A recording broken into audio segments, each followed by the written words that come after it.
तब जाकर के आज हम लोग जिस गंगा मैया में स्नान कर रहे हैं ना, वह राजा भगीरथ के द्वारा लाई हुई भागीरथी गंगा है, जिन्होंने राजा सगर के 7000 पुत्रों के उद्धार के लिए कठिन तपस्या किए।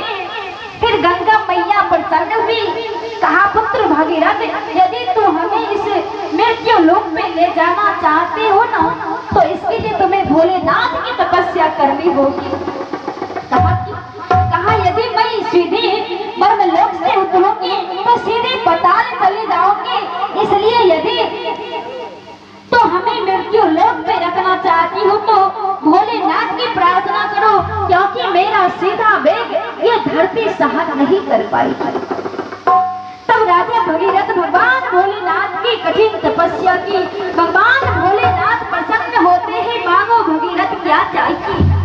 कहा प्रभु, यदि आज आप हमारी भक्ति से प्रसन्न है ना, तो केवल प्रभु हमें एक वरदान दीजिए, आप अपनी जटाओं में गंगा मैया का स्थान दीजिए, ताकि आपकी जटाओं से धीरे धीरे उतर करके इस मृत्यु लोक पे आए और हमारे पूर्वज हमारे राजा सगर के 7000 पुत्र ऋषि के श्राप से जल करके भस्म हो गए हैं, आज उनका तरन तारण करना है।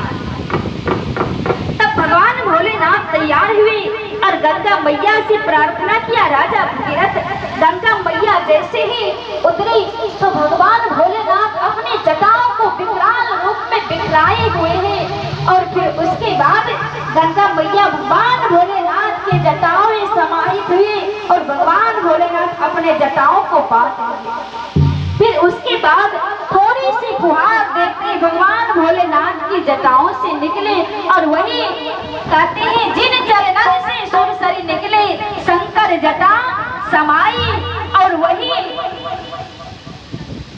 गंगा मैया इस धरती पे बह रही है और सारे भक्तों का तरन तारण करने के लिए आज राजा सगर के 7000 पुत्रों का उद्धार किया।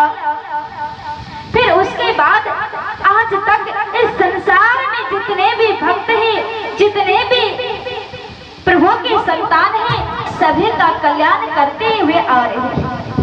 लेकिन आज गंगा मैया भोलेनाथ से निवेदन कर रहे, बाबा स्वामी, यदि आप हमें जटा में स्थान देंगे तो हो सकता है विष के प्रभाव कम करने में मैं आपकी सहायता करूंगी।